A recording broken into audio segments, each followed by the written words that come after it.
je souhaite remercier tout particulièrement les acteurs du campus pour la préparation de cette journée. Je vous souhaite à tous une belle et fructueuse journée et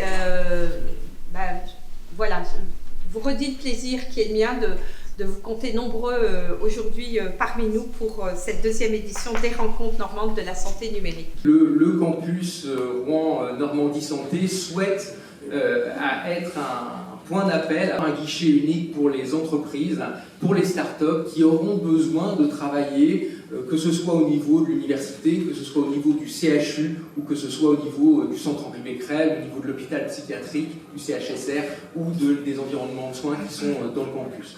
Encore une fois, je crois que travailler à plusieurs, c'est mieux, c'est une vraie force et moi je suis ravi d'être là pour vous en parler et merci de votre présence ce matin. On va vous diffuser une enquête audiovisuelle, vous allez voir, l'idée c'est que derrière vous puissiez échanger. Comment faire de la Normandie une place forte en matière de santé numérique, donc les freins, les leviers à mettre en place collectivement, donc c'est tout l'enjeu de cette première partie de matinée. La santé numérique en Normandie. Je pense qu'il y a eu des gros progrès. On a passé un contexte particulièrement complexe avec la Covid-19 qui a probablement facilité l'émergence de beaucoup de solutions innovantes. On a un intérêt commun à faire en sorte que la partie universitaire, la partie médicale et la partie industrielle travaillent ensemble. Il y a deux choix, soit effectivement on met en place des accompagnements, on structure mieux notre territoire, on fait que les acteurs travaillent mieux ensemble et se coordonnent mieux, soit les porteurs de projets vont s'orienter vers d'autres territoires où ça sera beaucoup plus facile. Il faut qu'on intègre tous, qu'on est les acteurs d'un même environnement et que les deux mondes se comprennent et discutent ensemble et qu'on n'est pas les uns contre les autres. Ce que je ne sais pas, c'est quelle est la volonté du territoire. Est-ce que le but du jeu, c'est de vouloir appliquer sur le territoire ce qui se fait à l'échelle nationale pour ne pas être en retard et pour permettre à tous les patients et à toutes les structures médicales de bénéficier du même niveau d'avancement et donc de pouvoir suivre la tendance nationale? En fait, ce que je voulais mettre en avant, et ça a été très bien dit, c'est cette confiance, en fait, ce contrat de confiance qui a été peut-être perdu ou qui doit être créé entre les entreprises et le monde du public.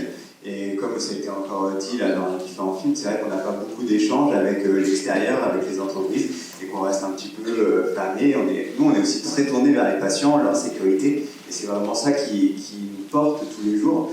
Et donc, s'en remettre à des gens qu'on ne connaît pas forcément, qui viennent d'un autre univers, d'un autre milieu, c'est toujours un petit peu plus difficile, mais c'est un pas qu'il faut franchir. J'ai l'impression que sur notre territoire, on a quand même 10 ans de retard par rapport à des territoires qui, à la base, pas prétention forcément à faire de la e-santé ou autre, mais qui mobilisent l'ensemble des acteurs.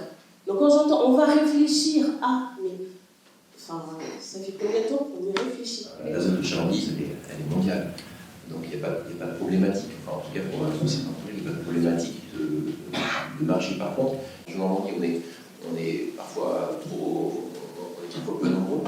En fait, les projets sont assez vite mis en lumière. On a les premiers niveaux, les premiers leviers d'aide, et après, ça s'essouffle en fait.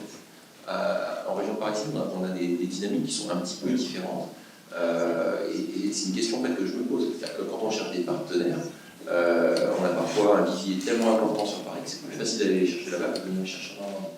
Une des difficultés, c'est quand on ne donne pas un calendrier lisible ou quand le calendrier est tout le temps décalé. Je crois que si on prend ce chemin du guichet à l'échelle du campus, ce ne sera pas de rajouter du millefeuille administratif, mais plutôt d'avoir une orientation plutôt lisible et compréhensible. La visibilité aussi par rapport aux moyens qu'on peut apporter, que ce soit les moyens des expertises, les moyens éventuellement d'aller chercher ensemble des moyens des accompagnements avec les financeurs, qu'ils soient publics ou privés. Nous, on a fondé notre société donc il y a 1 an et demi. Le projet a été très bien accueilli, notamment par les chefs de service des urgences, notamment par l'ARS.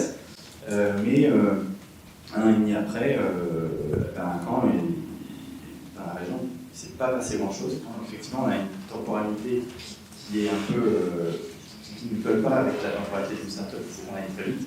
Et on pense qu'effectivement, avoir une prédécision, un budget prêt à être dépensé sur des projets d'innovation, ça pourrait accélérer un peu la gel. Voilà, mon premier point en termes de besoins, c'est que j'ai besoin de savoir ce dont le professionnel médical a besoin. Voilà.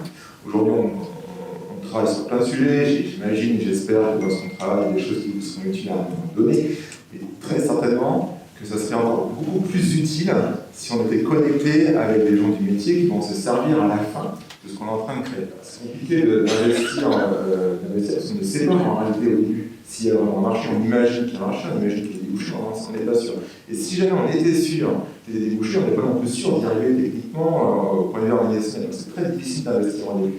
Donc la démarche que nous on a, c'est d'investir un petit peu. Et c'est de passer une première étape. Si ça fonctionne bien, on va investir encore un petit peu, etc. Effectivement, la grosse lacune des startups dans ce secteur-là, c'est l'attraction. C'est l'attraction commerciale, c'est la manifestation d'intérêt.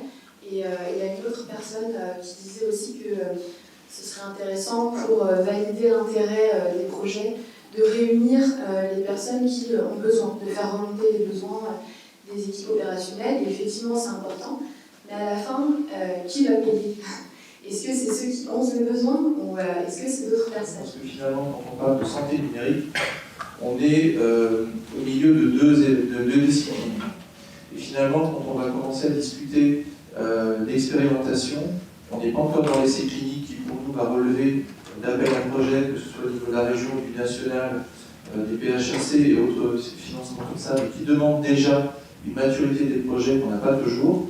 Et puis finalement, quand on va parler d'expérimentation en santé, on n'est pas non plus dans le champ de financement du numérique, de l'informatique. Et finalement, on se retrouve un peu au milieu du gué. Et il faut vraiment qu'on arrive à avoir ce starter pour mettre en place ces expérimentations et aller derrière aux essais cliniques. Par contre, ce que j'entends, moi, c'est qu'on a besoin, collectivement, et probablement avec le campus santé, de plus rapprocher, et c'est ce que vous disiez, guichet unique, il faut pousser la question. Il faut pousser la question avec les acteurs qui sont là, soit le pôle TES, qui a pris la parole tout à l'heure, Normandie Incubation, Normandie Création. Il y a besoin peut-être de travailler un peu plus, d'être ce réceptacle-là de l'idée. Après, il faut être humble, toutes les startups, toutes les idées ne sont pas toutes extraordinaires, mais il faut pouvoir les analyser rapidement, essayer de passer un premier tamis. Je pense que c'est ça le sujet. Et après, on a besoin aussi que dans la tuyauterie, ce soit prévu. C'est-à-dire que si dans les systèmes, je ne sais plus qui c'est qui disait, il faut qu'on ait une somme qui puisse être débloquée rapidement. C'est ça le sujet, c'est comment on peut rapidement débloquer pour tester. Après, ça marche pas. Et donc, ça pose la question du risque. Qui porte le risque? Et là, il faut qu'on s'en parle, parce que nous, on est prêts à échanger là-dessus.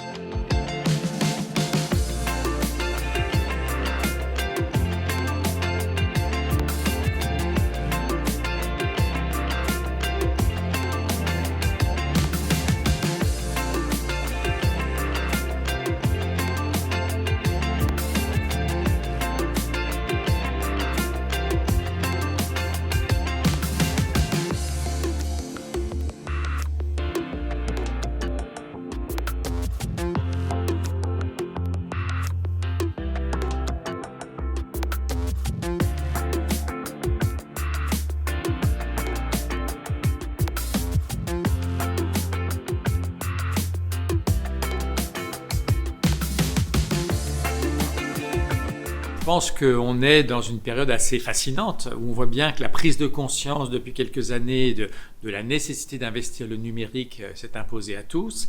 Et c'est à nous, en s'appuyant sur les points forts du CHU, du Centre anti-cancer, de l'université, d'autres établissements qui nous rejoignent, de fédérer, je dirais, le savoir-faire, la connaissance clinique, l'innovation que nous avons dans le domaine biomédical, de la transcrire dans une innovation aussi sur le plan numérique.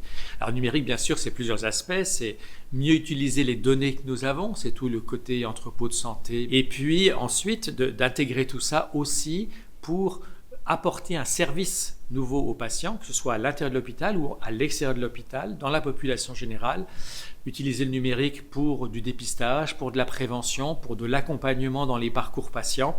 Les usages sont multiples. On voit bien que de plus en plus, on peut concevoir des programmes de dépistage, des programmes d'accompagnement thérapeutique, des thérapies digitales, comme on dit maintenant, qui peuvent vraiment compléter le soin présentiel qu'apportent les professionnels de santé en direct.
Je pense que la vraie question, c'est au-delà de la structuration qui est nécessaire, des guichets uniques à mettre en place, c'est une attention très forte à des premiers projets qui soient précisément des succès, qui fassent boule de neige, qui démontrent qu'en réalité, au-delà de l'intention collective, non seulement il y a des résultats, mais que ces résultats sont de nature à changer la donne à divers niveaux, petits, moyens, grands, enfin, mais c'est ces premiers succès-là qui permettent d'avancer.